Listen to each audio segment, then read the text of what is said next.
Punjabi radio USA ਸੁਣ ਰਹੇ ਸਾਰੇ ਸਰੋਤਿਆਂ ਨੂੰ ਬਲਤੇਜ ਪੰਨੂ ਦੀ ਸਤਿ ਸ਼੍ਰੀ ਅਕਾਲ ਪ੍ਰਾਣ ਹੋਵੇ।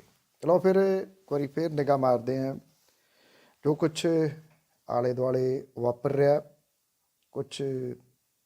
ਜੋ ਕੁਛ ਹੋਇਆ। ਇੱਕ ਤਾਂ ਪ੍ਰਸਿੱਧ ਪਲੇਬੈਕ ਸਿੰਗਰ ਲਤਾ ਮੰਗੇਸ਼ਕਰ ਖੁਰੀ ਇਸ ਦੁਨੀਆ ਦੇ ਵਿੱਚ ਨਹੀਂ ਰਹੇ।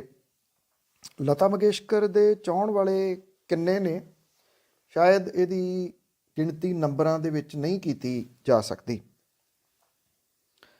ਔਰ ਉਹਨਾਂ ਨੂੰ ਸੁਰਾਂ ਦੀ ਮਲਿਕਾ ਕਿਹਾ ਜਾਂਦਾ ਸੀ। ਔਰ ਉਹ ਸਨ ਵੀ, ਮੈਨੂੰ ਯਾਦ ਹੈ ਕਿ ਮੈਂ ਉਹਨਾਂ ਦੇ ਲਾਈਵ ਸ਼ੋਅ ਇੱਕ ਵਾਰੀ ਟੋਰਾਂਟੋ ਦੇ ਵਿੱਚ ਵੇਖਿਆ।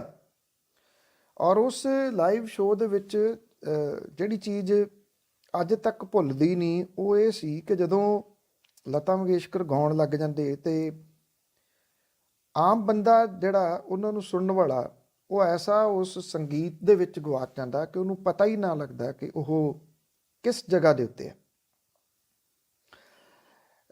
ਬੜੇ ਸੌਫਟ ਸੁਭਾਅ ਦੇ ਮੰਨੇ ਜਾਂਦੇ ਸਨ, ਪਰ ਉਹ ਸਟੇਜ ਦੇ ਉੱਤੇ ਮੈਂ ਇਹ ਗੱਲ ਦੇਖੀ ਕਿ ਕਿਸੇ ਦੀ ਹਿੰਮਤ ਨਹੀਂ ਸੀ ਕਿ ਉਹ ਜਿਹੜਾ ਪ੍ਰੋਫੈਸ਼ਨਲਿਜ਼ਮ ਹੈ ਉਹਦੇ ਵਿੱਚੋਂ ਭੋਰਾ ਵੀ ਇੱਧਰ ਉੱਧਰ ਹੋ ਸਕੇ।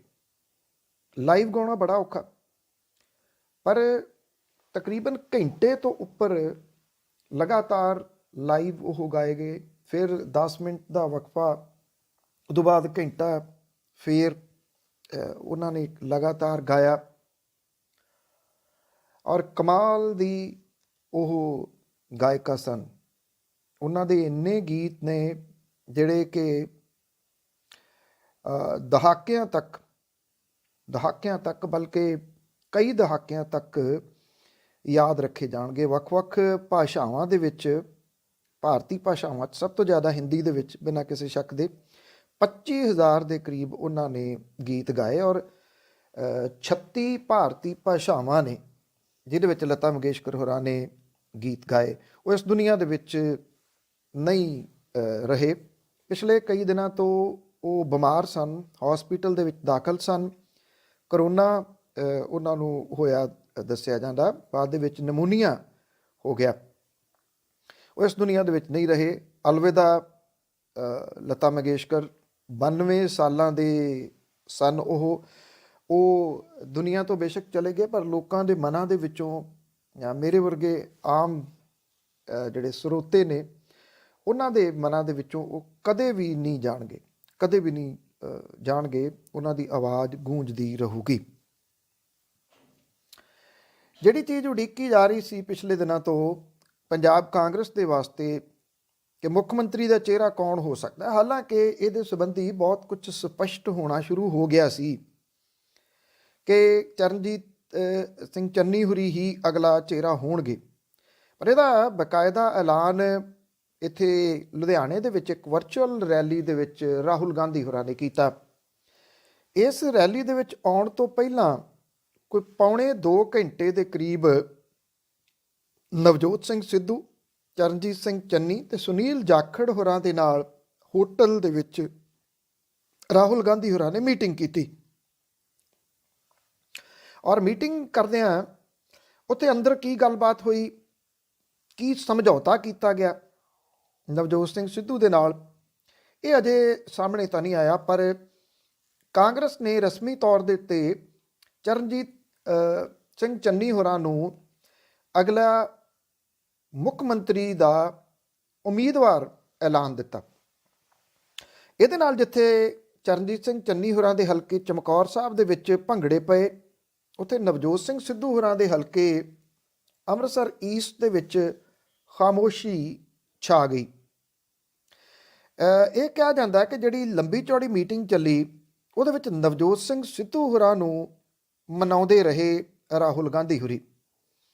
ਹੁਣ ਕਿਵੇਂ ਮਨਾਇਆ ਗਿਆ ਇਹ ਕੁਝ ਨਹੀਂ ਪਤਾ। ਕੁਝ ਲੋਕ ਕਹਿੰਦੇ ਆ ਕਿ ਨਵਜੋਤ ਸਿੰਘ ਸਿੱਧੂ ਹੋਰਾਂ ਲਈ ਇਹ ਬਹੁਤ ਵੱਡਾ ਝਟਕਾ, ਇਹਦੇ 'ਚ ਕੋਈ ਸ਼ੱਕ ਨਹੀਂ। ਜਿਹੜਾ ਉਹ ਬੋਲੇ ਉਹਦੇ ਵਿੱਚ ਫਿਰ ਉਹਨਾਂ ਨੇ ਉਹ ਦਰਸ਼ਨੀ ਘੋੜੇ ਵਾਲੀ ਗੱਲ ਜਿਹੜੀ ਸੀ ਉਹ ਫੇਰ ਜੋੜੀ ਕਿ ਦਰਸ਼ਨੀ ਘੋੜਾ ਨਾ ਮੈਨੂੰ ਬਣਾਇਆ ਜਾਵੇ।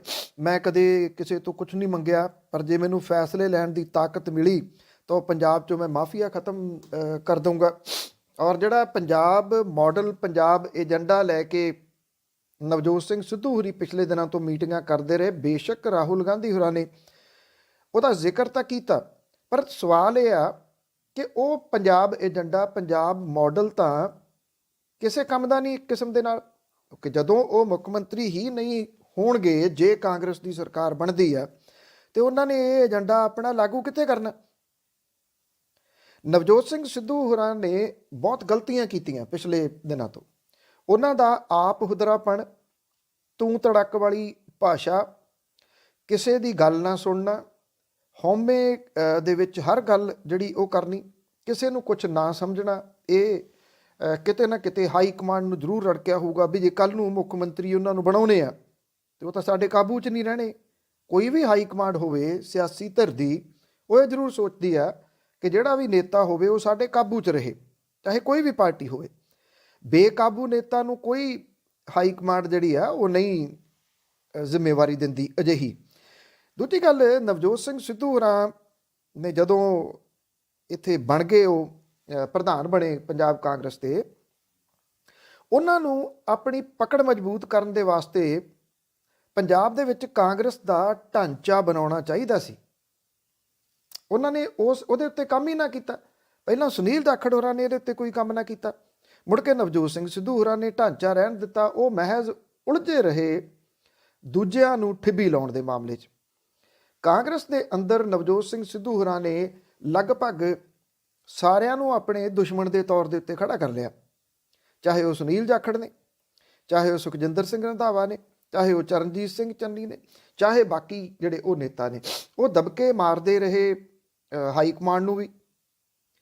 ਹੁਣ ਵੇਖਣਾ ਇਹ ਹੋਊਗਾ ਕਿ ਕੀ ਨਵਜੋਤ ਸਿੰਘ ਸਿੱਧੂ ਹੋਰੀ ਆਪਣੇ ਏਰੀਏ ਤੱਕ ਸਿਮਟ ਕੇ ਰਹਿ ਜਾਂਦੇ ਆ, ਆਪਣੀ ਸੀਟ ਤੱਕ, ਜਾਂ ਪੰਜਾਬ ਦੇ ਵਿੱਚ ਚੋਣ ਪ੍ਰਚਾਰ ਕਰਦੇ ਆ। ਪੰਜਾਬ ਦੇ ਵਿੱਚ ਸ਼ਾਇਦ ਉਹ ਚੋਣ ਪ੍ਰਚਾਰ ਨਹੀਂ ਕਰਨਗੇ। ਜਿਹੜਾ ਉਹਨਾਂ ਦਾ ਪੇਚਾ ਫਸਿਆ ਉੱਥੇ ਅੰਮ੍ਰਿਤਸਰ ਈਸਟ ਵਾਲੀ ਸੀਟ ਦੇ ਉੱਤੇ, ਉਹਦੇ ਉੱਤੇ ਵੀ ਇਸ ਚੀਜ਼ ਦਾ ਪ੍ਰਭਾਵ ਪਊਗਾ, ਕਿਉਂਕਿ ਹੁਣ ਉਹ ਮੁੱਖ ਮੰਤਰੀ ਦਾ ਚਿਹਰਾ ਨਹੀਂ ਹੈਗੇ ਕਾਂਗਰਸ ਦਾ। ਇਸ ਕਰਕੇ ਉਸ ਸੀਟ ਦੇ ਉੱਤੇ ਵੀ ਪ੍ਰਭਾਵ ਪਊਗਾ ਤੇ ਵਿਰੋਧੀਆਂ ਦੇ ਨਿਸ਼ਾਨੇ ਦੇ ਉੱਤੇ ਨਵਜੋਤ ਸਿੰਘ ਸਿੱਧੂ ਹੋਰੀ ਰਹਿਣਗੇ। ਹੁਣ ਜਿਹੜਾ ਕਾਂਗਰਸ ਦੇ ਉੱਤੇ ਕਿਉਂਕਿ ਦਬਾਅ ਸੀਗਾ ਕਿ ਉਹ ਚਿਹਰਾ ਐਲਾਨੇ, ਬੇਸ਼ੱਕ ਜਿਵੇਂ ਅਕਾਲੀ ਦਲ ਬਾਦਲ ਹੈ, ਉਹਦੇ ਵੱਲੋਂ ਸੁਖਬੀਰ ਸਿੰਘ ਬਾਦਲ ਨੇ ਚਿਹਰਾ, ਉਹਦਾ ਤਾਂ ਕੋਈ ਦਬਾਅ ਨਹੀਂ ਸੀਗਾ। ਪਰ ਭਗਵੰਤ ਮਾਨ ਨੂੰ ਜਦੋਂ ਆਮ ਆਦਮੀ ਪਾਰਟੀ ਨੇ ਚਿਹਰਾ ਐਲਾਨ ਦਿੱਤਾ ਤੇ ਭਗਵੰਤ ਮਾਨ ਹੋਰਾਂ ਨੂੰ ਸਮੁੱਚੇ ਪੰਜਾਬ ਦੇ ਵਿੱਚ ਮਿਲ ਰਿਹਾ ਸਮਰਥਨ ਜਿਹੜਾ ਸੀ, ਉਹਦੇ ਨਾਲ ਦਬਾਅ ਦੇ ਹੇਠ ਆ ਗਈ ਕਾਂਗਰਸ। ਨਹੀਂ ਤਾਂ ਅਦਰਵਾਈਜ਼ ਕਾਂਗਰਸ ਦਾ ਕਲਚਰ ਨਹੀਂ ਰਿਹਾ ਇਹ ਚਿਹਰਾ ਅਨਾਉਂਸ ਕਰਨਾ। ਪਿਛਲੀ ਵਾਰੀ ਜ਼ਰੂਰ 17 ਦੇ ਵਿੱਚ ਕੈਪਟਨ ਅਮਰਿੰਦਰ ਸਿੰਘ ਹੋਰਾਂ ਨੇ ਹਾਈ ਕਮਾਂਡ ਦੀ ਧੌਣ ਤੇ ਗੋਡਾ ਰੱਖ ਕੇ ਆਪਣਾ ਨਾਮ ਅਨਾਉਂਸ ਕਰਵਾਇਆ ਸੀ, ਤੇ ਇਸ ਵਾਰੀ ਫਿਰ ਇੱਥੇ ਹੁਣ ਚਿਹਰਾ ਐਲਾਨਣਾ ਪੈ ਗਿਆ ਕਾਂਗਰਸ ਨੂੰ। ਆਉਂਦੇ ਦਿਨਾਂ ਦੇ ਦੌਰਾਨ ਇਹ ਪਤਾ ਲੱਗੂਗਾ ਕਿ ਚਰਨਜੀਤ ਸਿੰਘ ਚੰਨੀ ਹੋਰੀ ਕਿੰਨੇ ਇਫੈਕਟਿਵ ਹੁੰਦੇ ਆ ਚਮਕੌਰ ਸਾਹਿਬ ਦੇ ਵਿੱਚ ਨਹੀਂ, ਭਦੌੜ ਦੇ ਵਿੱਚ ਨਹੀਂ, ਸਮੁੱਚੇ ਪੰਜਾਬ ਦੇ ਵਿੱਚ। ਕਿਉਂਕਿ ਹੁਣ ਜਿਹੜੀ ਅਸਲੀ ਲੜਾਈ ਆ ਉਹ ਸਟਾਰਟ ਹੋਣੀ ਆ, ਔਰ ਇਸ ਮਾਮਲੇ ਦੇ ਵਿੱਚ ਜਿਹਦੇ ਨਾਲ ਉਹਨਾਂ ਦਾ ਮੁਕਾਬਲਾ ਹੈ ਉਹ ਸਿੱਧਮ ਸਿੱਧਾ ਭਗਵੰਤ ਮਾਨ ਦੇ ਨਾਲ ਹੈ ਤੇ ਆਮ ਆਦਮੀ ਪਾਰਟੀ ਦੇ ਨਾਲ ਹੈ। ਆਮ ਆਦਮੀ ਪਾਰਟੀ ਜਿੱਥੋਂ ਤੱਕ ਪ੍ਰਚਾਰ ਵਾਲੇ ਮਾਮਲੇ ਦੇ ਵਿੱਚ ਕਾਫੀ ਅੱਗੇ ਲੰਘ ਗਈ ਹੋਈ ਹੈ, ਕਿਉਂਕਿ ਕਾਂਗਰਸ ਪਹਿਲਾਂ ਟਿਕਟਾਂ ਦੇਣ ਦੇ ਮਾਮਲੇ ਦੇ ਵਿੱਚ, ਤੇ ਕਾਂਗਰਸ ਅਜੇ ਵੀ ਬਗਾਵਤ ਦੇ ਵਿੱਚ ਵੀ ਉਲਝੀ ਹੋਈ ਹੈ। ਲਗਭਗ 1 ਦਰਜਨ ਦੇ ਕਰੀਬ ਸੀਟਾਂ ਨੇ ਜਿਹਦੇ ਉੱਤੇ ਬਾਗੀ ਸੁਰਾਂ ਨੇ। ਇੱਥੋਂ ਤੱਕ ਕਿ ਚਰਨਜੀਤ ਸਿੰਘ ਚੰਨੀ ਹੋਰਾਂ ਦਾ ਭਰਾ ਵੀ ਆਜ਼ਾਦ ਉਮੀਦਵਾਰ ਵਜੋਂ ਕਾਗਜ਼ ਭਰੀ ਬੈਠਾ। ਸੋ ਉਹ ਹੁਣ ਤਾਂ ਕਾਗਜ਼ ਵਾਪਸ ਲੈਣ ਦਾ ਸਮਾਂ ਵੀ ਲੰਘ ਗਿਆ, ਉਹ ਮਨਾਇਆ ਜਾਂਦਾ ਜਾਂ ਨਹੀਂ ਇਹ ਆਉਂਦਾ ਸਮਾਂ ਦੱਸੂਗਾ। ਚੋਣ ਕਮਿਸ਼ਨ ਨੇ ਕੋਵਿਡ-19 ਦੇ ਘਟਦੇ ਕੇਸਾਂ ਦੇ ਹਵਾਲੇ ਦੇ ਨਾਲ ਖੁੱਲ੍ਹੀਆਂ ਮੀਟਿੰਗਾਂ, ਬੰਦ ਇਮਾਰਤਾਂ ਦੇ ਵਿੱਚ ਇਕੱਠ ਕਰਨ ਤੇ ਰੈਲੀਆਂ ਕਰਨ ਸੰਬੰਧੀ ਪਾਬੰਦੀਆਂ ਦੇ ਵਿੱਚ ਹੋਰ ਢਿੱਲ ਦੇਣ ਦਾ ਫੈਸਲਾ ਕੀਤਾ। ਜਦੋਂ ਕੋਈ ਰੋਡ ਸ਼ੋਅ, ਪੈਦਲ ਯਾਤਰਾ, ਸਾਈਕਲ ਤੇ ਵਹੀਕਲਸ ਦੇ ਉੱਤੇ ਲੱਗੀ ਪਾਬੰਦੀ ਨੂੰ ਵਧਾ ਦਿੱਤਾ। ਘਰ ਘਰ ਪ੍ਰਚਾਰ ਕਰਨ ਦੇ ਵਾਸਤੇ ਵੱਧ ਤੋਂ ਵੱਧ 20 ਵਿਅਕਤੀਆਂ ਦੀ ਹੱਦ ਪਹਿਲਾਂ ਵਾਂਗੂ ਜਾਰੀ ਰਹੂਗੀ। ਰਾਤ 8 ਵਜੇ ਤੋਂ ਸਵੇਰੇ 8 ਵਜੇ ਤੱਕ ਚੋਣ ਪ੍ਰਚਾਰ ਕਰਨ ਤੇ ਪਾਬੰਦੀ ਰਹੂਗੀ। ਕਮਿਸ਼ਨ ਨੇ ਇਹ ਕਿਹਾ ਕਿ ਉਹ ਹਾਲਾਤ ਤੇ ਅੱਗੋਂ ਵੀ ਪੀਢੀ ਨਿਗਾਹ ਰੱਖੂਗਾ, ਔਰ ਚੋਣ ਕਮਿਸ਼ਨ ਦੇ ਵੱਲੋਂ ਨਵੀਆਂ ਛੋਟਾਂ ਨਾਲ ਸਿਆਸੀ ਪਾਰਟੀਆਂ ਨੂੰ 5 ਰਾਜਾਂ ਪੰਜਾਬ, ਉੱਤਰ ਪ੍ਰਦੇਸ਼, ਉੱਤਰਾਖੰਡ, ਗੋਆ ਤੇ ਮਨੀਪੁਰ ਦੇ ਵਿੱਚ ਵੱਡੀਆਂ ਪ੍ਰਚਾਰ ਰੈਲੀਆਂ ਕਰਨ ਦੇ ਵਿੱਚ ਮਦਦ ਮਿਲੂਗੀ। ਉੱਤਰ ਪ੍ਰਦੇਸ਼ ਅਸੈਂਬਲੀ ਲਈ 10 ਫਰਵਰੀ ਨੂੰ ਪਹਿਲੇ ਗੇੜ ਦੀਆਂ ਵੋਟਾਂ ਲਈ ਚੋਣ ਪ੍ਰਚਾਰ 8 ਫਰਵਰੀ ਸ਼ਾਮ ਨੂੰ ਖਤਮ ਹੋ ਜਾਊਗਾ। ਕਮਿਸ਼ਨ ਨੇ ਰਾਜਾਂ ਦੇ ਮੁੱਖ ਸਕੱਤਰਾਂ, ਇਹਦੇ ਨਿਗਰਾਨਾਂ ਤੇ ਕੇਂਦਰੀ ਸਿਹਤ ਮੰਤਰਾਲੇ ਦੇ ਵੱਲੋਂ ਮਿਲੀਆਂ ਜਾਣਕਾਰੀਆਂ ਦੇ ਆਧਾਰ ਦੇ ਉੱਤੇ ਕੁਝ ਇਹ ਨਵੀਆਂ ਢਿੱਲ ਦਿੱਤੀਆਂ ਨੇ। ਉਧਰ ਪੰਜਾਬ ਦੇ ਵਿੱਚ ਵੱਡੇ ਪੱਧਰ ਦੇ ਉੱਤੇ ਚੌਂਕਾਂ ਦੇ ਉੱਤੇ, ਸੜਕਾਂ ਦੇ ਉੱਤੇ ਖੜਨ ਵਾਲੇ ਲੋਕਾਂ ਦੀ ਵੱਧ ਰਹੀ ਗਿਣਤੀ, ਜਿਹੜੇ ਕਿ ਹੱਥਾਂ ਦੇ ਵਿੱਚ ਮੋਟੋ ਫੜ ਕੇ ਇਹ ਮੰਗ ਕਰ ਰਹੇ ਸਨ ਕਿ ਜੇ ਸਕੂਲ ਨਹੀਂ ਖੁੱਲ੍ਹਣਗੇ ਤੇ ਉਹ ਵੋਟ ਨਹੀਂ ਪਾਉਣਗੇ। ਇਹਦੇ ਉੱਤੇ ਪੰਜਾਬ ਸਰਕਾਰ ਝੁਕ ਗਈ ਹੈ ਇਸ ਮਾਮਲੇ ਦੇ ਉੱਤੇ ਤੇ ਨਿਯਮਾਂ ਦੇ ਵਿੱਚ ਢਿੱਲ ਦਿੰਦਿਆਂ ਅੱਜ ਤੋਂ ਪ੍ਰਾਇਮਰੀ ਸਕੂਲਾਂ ਨੂੰ ਛੱਡ ਕੇ ਬਾਕੀ ਸਾਰੇ ਵਿਦਿਅਕ ਅਦਾਰਿਆਂ ਨੂੰ ਖੋਲ੍ਹਣ ਲਈ ਪ੍ਰਵਾਨਗੀ ਦੇ ਦਿੱਤੀ ਹੈ। 6ਵੀਂ ਤੋਂ ਲੈ ਕੇ 12ਵੀਂ ਤੱਕ ਦੇ ਸਟੂਡੈਂਟਸ ਲਈ ਸਕੂਲ ਖੋਲ੍ਹੇ ਜਾ ਸਕਣਗੇ। ਕਾਲਜ ਤੇ ਯੂਨੀਵਰਸਿਟੀ ਖੋਲ੍ਹਣ ਦੀ ਮਨਜ਼ੂਰੀ ਵੀ ਦੇ ਦਿੱਤੀ ਹੈ। 5ਵੀਂ ਦੀਆਂ ਜਮਾਤਾਂ ਲਈ ਅਜੇ ਸਕੂਲ ਬੰਦ ਰਹਿਣਗੇ। ਸਟੂਡੈਂਟਸ ਨੂੰ ਆਨਲਾਈਨ ਪੜ੍ਹਾਈ ਦਾ ਬਦਲ ਵੀ ਦਿੱਤਾ ਗਿਆ। ਪੰਜਾਬ ਸਰਕਾਰ ਦੇ ਵੱਲੋਂ ਜਾਰੀ ਕੀਤੀਆਂ ਗਈਆਂ ਇਹ ਜਿਹੜੀਆਂ ਨਵੀਆਂ ਹਦਾਇਤਾਂ ਨੇ, ਉਹਦੇ ਵਿੱਚ college, universities, coaching centre, library, training centre ਅੱਜ ਤੋਂ ਖੁੱਲ੍ਹ ਜਾਣਗੇ। ਔਰ ਨਵੀਆਂ ਹਦਾਇਤਾਂ ਦੇ ਅਨੁਸਾਰ 15 ਸਾਲ ਤੋਂ ਵੱਧ ਉਮਰ ਦੇ ਬੱਚਿਆਂ ਲਈ ਕੋਵਿਡ ਵੈਕਸੀਨ ਦੀ ਡੋਜ਼ ਲਾਜ਼ਮੀ ਕੀਤੀ ਗਈ ਹੈ। ਬਾਰ ਤੇ ਸ਼ਾਪਿੰਗ ਮਾਲ ਖੋਲ੍ਹਣ ਦੀ ਮਨਜ਼ੂਰੀ ਵੀ ਦਿੱਤੀ ਗਈ ਹੈ। ਕਾਰੋਬਾਰੀ ਅਦਾਰੇ 75% ਸਮਰੱਥਾ ਦੇ ਨਾਲ ਖੋਲ੍ਹੇ ਜਾ ਸਕਣਗੇ। Cinema, multiplex, restaurant, gym, spa, ਖੇਡ ਕੰਪਲੈਕਸ, ਮਿਊਜ਼ੀਅਮ ਵੀ 75% ਸਮਰੱਥਾ ਦੇ ਨਾਲ ਖੋਲ੍ਹੇ ਜਾਣਗੇ। ਬਹੁਤ ਵੱਡੀ ਗਿਣਤੀ ਦੇ ਵਿੱਚ ਮਾਪੇ ਚੌਂਕਾਂ ਦੇ ਉੱਤੇ ਆਉਣਾ ਸ਼ੁਰੂ ਹੋ ਗਏ ਸੀਗੇ ਕਿ ਜੇ ਸਕੂਲ ਨਾ ਖੋਲ੍ਹੇ ਤੇ ਅਸੀਂ ਵੋਟਾਂ ਨਹੀਂ ਪਾਉਣੀਆਂ। ਸਰਕਾਰ ਨੂੰ ਇਸ ਕਰਕੇ ਝੁਕਣਾ ਪੈ ਗਿਆ। ਐਨਫੋਰਸਮੈਂਟ ਡਾਇਰੈਕਟੋਰੇਟ ਦੇ ਅਧਿਕਾਰੀਆਂ ਦੇ ਵੱਲੋਂ ਮੁੱਖ ਮੰਤਰੀ ਚਰਨਜੀਤ ਸਿੰਘ ਚੰਨੀ ਦੇ ਭਾਣਜੇ ਭੁਪਿੰਦਰ ਹਨੀ ਦੇ ਕੋਲੋਂ ਕੀਤੀ ਜਾ ਰਹੀ ਪੁੱਛਗਿੱਛ ਦੇ ਦੌਰਾਨ ਇਹ ਗੱਲ ਸਾਹਮਣੇ ਆਈ ਹੈ ਕਿ ਜਿਹੜੇ ਟਿਕਾਣਿਆਂ ਤੇ ਈਡੀ ਨੇ ਛਾਪੇ ਮਾਰ ਕੇ 10 ਕਰੋੜ ਦੀ ਰਕਮ ਬਰਾਮਦ ਕੀਤੀ ਸੀ ਉਹ ਉਹਦੀ ਹੋਈ ਆ। ਹਾਲਾਂਕਿ ਇਸ ਮਾਮਲੇ ਦੀ ਜਾਂਚ ਕਰ ਰਹੇ ਅਧਿਕਾਰੀਆਂ ਨੇ ਇਹਦੀ ਅਧਿਕਾਰਤ ਤੌਰ ਦੇ ਉੱਤੇ ਪੁਸ਼ਟੀ ਨਹੀਂ ਕੀਤੀ, ਪਰ ਹਨੀ ਕੋਲੋਂ ਈਡੀ ਦੇ ਅਧਿਕਾਰੀ ਸਖਤੀ ਦੇ ਨਾਲ ਪੁੱਛਗਿੱਛ ਕਰ ਰਹੇ ਆ। ਇੱਕ ਖਬਰ ਏਜੰਸੀ ਇਹ ਦਾਅਵਾ ਕਰ ਰਹੀ ਆ ਕਿ ਉਹਦੇ ਕੋਲੇ ਈਡੀ ਦਾ ਇੱਕ ਦਸਤਾਵੇਜ਼ ਹੈ ਜਿਹਦੇ ਅਨੁਸਾਰ ਹਨੀ ਨੇ ਇਹ ਮੰਨਿਆ ਕਿ 10 ਕਰੋੜ ਦੀ ਰਕਮ ਉਹਦੀ ਹੈ। ਔਰ ਇਹ ਦਸਤਾਵੇਜ਼ ਦੇ ਵਿੱਚ ਦਾਅਵਾ ਵੀ ਕੀਤਾ ਗਿਆ ਕਿ ਹਨੀ ਨੇ ਮੰਨਿਆ ਕਿ ਰਕਮ ਦੇ ਵਿੱਚ ਗੈਰ ਕਾਨੂੰਨੀ ਮਾਈਨਿੰਗ ਤੋਂ ਹੋਈ ਆਮਦਨ ਤੇ ਅਧਿਕਾਰੀਆਂ ਦੀਆਂ ਬਦਲੀਆਂ ਲਈ ਵਸੂਲੀ ਗਈ ਰਕਮ ਵੀ ਸ਼ਾਮਲ ਹੈ। ਈਡੀ ਦੇ ਜਲੰਧਰ ਵਿਚਲੇ ਦਫ਼ਤਰ ਦੇ ਵਿੱਚ ਭੁਪਿੰਦਰ ਹਨੀ ਨੂੰ 3 ਫਰਵਰੀ ਨੂੰ ਪੁੱਛਗਿੱਛ ਲਈ ਬੁਲਾਇਆ ਗਿਆ ਸੀ ਤੇ ਅੱਧੀ ਰਾਤ ਨੂੰ ਉਹਦੀ ਗ੍ਰਿਫਤਾਰੀ ਪਾਈ ਗਈ ਸੀ। ਈਡੀ ਦੇ ਵੱਲੋਂ ਹਨੀ ਨੂੰ 8 ਫਰਵਰੀ ਤੱਕ ਰਿਮਾਂਡ ਦੇ ਉੱਤੇ ਲਿਆ ਹੋਇਆ। ਅਜੇ ਇੱਕ ਦਿਨ ਦਾ ਹੋਰ ਰਿਮਾਂਡ ਹੈਗਾ। ਭਲਕੇ ਜਦੋਂ ਪੇਸ਼ ਕੀਤਾ ਜਾਊਗਾ ਤੇ ਉਦੋਂ ਪਤਾ ਲੱਗੂਗਾ ਅਦਾਲਤ ਦੇ ਵਿੱਚ ਕਿ ਈਡੀ ਉੱਥੇ ਅਦਾਲਤ 'ਚ ਕੀ ਕਹਿੰਦੀ ਹੈ ਕਿ ਕੀ ਕੁਝ ਪਤਾ ਉਹ ਲਾਉਣ ਦੇ ਵਿੱਚ ਸਫਲ ਰਹੀ ਹੈ। ਹਨੀ ਦੇ ਬਾਰੇ ਦੇ ਵਿੱਚ ਇਹ ਵੀ ਪਤਾ ਲੱਗ ਰਿਹਾ ਕਿ ਉਹ ਬਹੁਤੇ ਸਵਾਲਾਂ ਦੇ ਜਵਾਬ ਅਜੇ ਵੀ ਢਾਲ ਰਿਹਾ। ਜਾਂਚ ਅਧਿਕਾਰੀਆਂ ਦੇ ਵੱਲੋਂ ਜਿਹੜੇ ਸਵਾਲ ਪੁੱਛੇ ਜਾ ਰਹੇ ਆ ਉਹਦੇ ਵਿੱਚ ਸਭ ਤੋਂ ਵੱਧ ਇਸ ਗੱਲ ਤੇ ਜ਼ੋਰ ਦਿੱਤਾ ਜਾ ਰਿਹਾ ਹੈ ਕਿ 10 ਕਰੋੜ ਦੀ ਰਕਮ ਰੇਤਾਂ, ਬਦਲੀਆਂ ਤੇ ਤਰੱਕੀਆਂ ਤੋਂ ਇਕੱਠੀ ਕੀਤੀ ਗਈ ਸੀਗੀ। ਕਾਂਗਰਸ ਇਸ ਮਾਮਲੇ ਨੂੰ ਰਾਜਨੀਤੀ ਤੋਂ ਪ੍ਰੇਰਿਤ ਦੱਸ ਰਹੀ ਹੈ। ਕਾਂਗਰਸ ਦੇ ਸੀਨੀਅਰ ਆਗੂ ਲਗਾਤਾਰ ਇਹ ਦੋਸ਼ ਲਾ ਰਿਹਾ ਕਿ ਕੇਂਦਰ ਦੀ ਮੋਦੀ ਸਰਕਾਰ ਆਪਣੇ ਵਿਰੋਧੀਆਂ ਨੂੰ ਬਦਨਾਮ ਕਰਨ ਲਈ ਇਹ ਕਰ ਰਹੀ ਹੈ, ਕਿਉਂਕਿ ਉਹਨੂੰ ਪਤਾ ਹੈ ਕਿ ਪੰਜਾਬ ਦੇ ਵਿੱਚ ਵਿਧਾਨ ਸਭਾ ਦੀਆਂ ਚੋਣਾਂ ਲਈ ਚਰਨਜੀਤ ਸਿੰਘ ਚੰਨੀ ਨੂੰ ਮੁੱਖ ਮੰਤਰੀ ਉਮੀਦਵਾਰ ਬਣਾ ਦਿੱਤਾ ਗਿਆ। ਇਹ ਤਾਂ ਹੁਣ ਬਣਾਇਆ, ਹਨੀ ਦੀ ਗ੍ਰਿਫਤਾਰੀ ਪਹਿਲਾਂ ਦੀ ਹੋਈ ਹੈ। 18 ਜਨਵਰੀ ਨੂੰ ਈਡੀ ਨੇ ਪੰਜਾਬ ਦੇ ਵਿੱਚ 10 ਟਿਕਾਣਿਆਂ ਤੇ ਛਾਪੇ ਮਾਰੇ ਸੀ।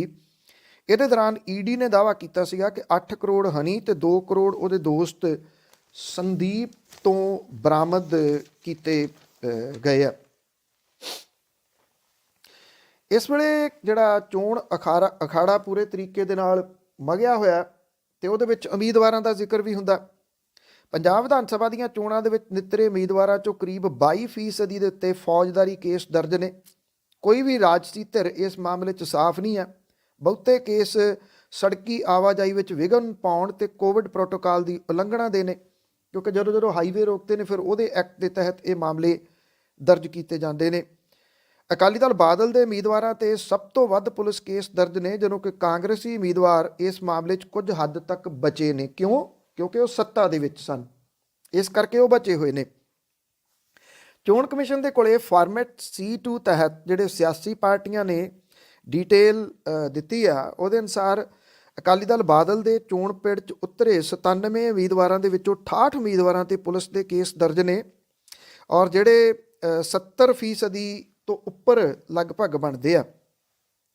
ਆਮ ਆਦਮੀ ਪਾਰਟੀ ਦੇ 117 ਉਮੀਦਵਾਰਾਂ ਦੇ ਵਿੱਚੋਂ 53 ਉਮੀਦਵਾਰਾਂ ਦੇ ਉੱਤੇ ਪੁਲਿਸ ਕੇਸ ਦਰਜ ਨੇ, ਜਿਨ੍ਹਾਂ ਦੀ ਦਰ 45.29% ਬਣਦੀ ਹੈ।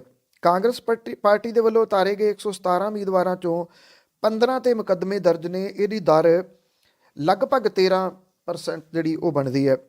ਚੋਣ ਅਖਾੜੇ 'ਚ ਡਟੀਆਂ ਤਿੰਨੋਂ ਮੇਨ ਪਾਰਟੀਆਂ ਕਾਂਗਰਸ, ਅਕਾਲੀ ਦਲ ਬਾਦਲ ਤੇ ਆਮ ਆਦਮੀ ਪਾਰਟੀ ਦੇ ਉਮੀਦਵਾਰਾਂ ਤੇ 46% ਕੇਸ ਦਰਜ ਨੇ।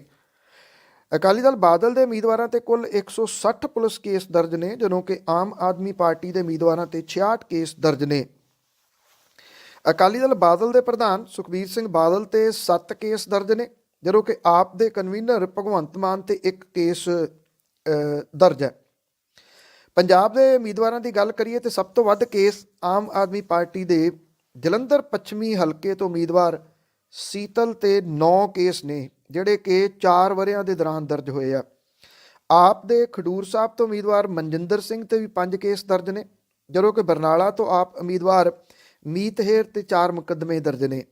ਆਪ ਦੇ 4 ਉਮੀਦਵਾਰਾਂ ਦੇ ਉੱਤੇ 4 ਕੇਸ ਦਰਜ ਨੇ, ਔਰ ਆਪ ਦੇ ਉਮੀਦਵਾਰਾਂ 'ਚੋਂ 64 ਉਮੀਦਵਾਰ ਇਸ ਮਾਮਲੇ ਦੇ ਵਿੱਚ ਸਾਫ਼ ਨੇ। ਅਕਾਲੀ ਦਲ ਬਾਦਲ ਦੀ ਜੇ ਗੱਲ ਕਰੀਏ ਤਾਂ ਅੰਮ੍ਰਿਤਸਰ ਪੂਰਬੀ ਤੋਂ ਉਮੀਦਵਾਰ ਵਿਕਰਮ ਮਜੀਠੀਆ ਤੇ 6 ਪੁਲਿਸ ਕੇਸ ਦਰਜ ਨੇ, ਜਿਹਦੇ ਵਿੱਚੋਂ 1 ਕੇਸ NDPS ਐਕਟ ਦੇ ਤਹਿਤ ਦਰਜ ਹੋਇਆ। ਰੋਪੜ ਤੋਂ ਅਕਾਲੀ ਉਮੀਦਵਾਰ ਦਲਜੀਤ ਸਿੰਘ ਚੀਮਾ ਤੇ 3 ਕੇਸ ਦਰਜ ਨੇ, ਜਿਨ੍ਹਾਂ ਦੇ ਵਿੱਚ 1 ਧੋਖਾਦਹੀ ਦਾ ਮੁਕੱਦਮਾ ਵੀ ਸ਼ਾਮਲ ਹੈ।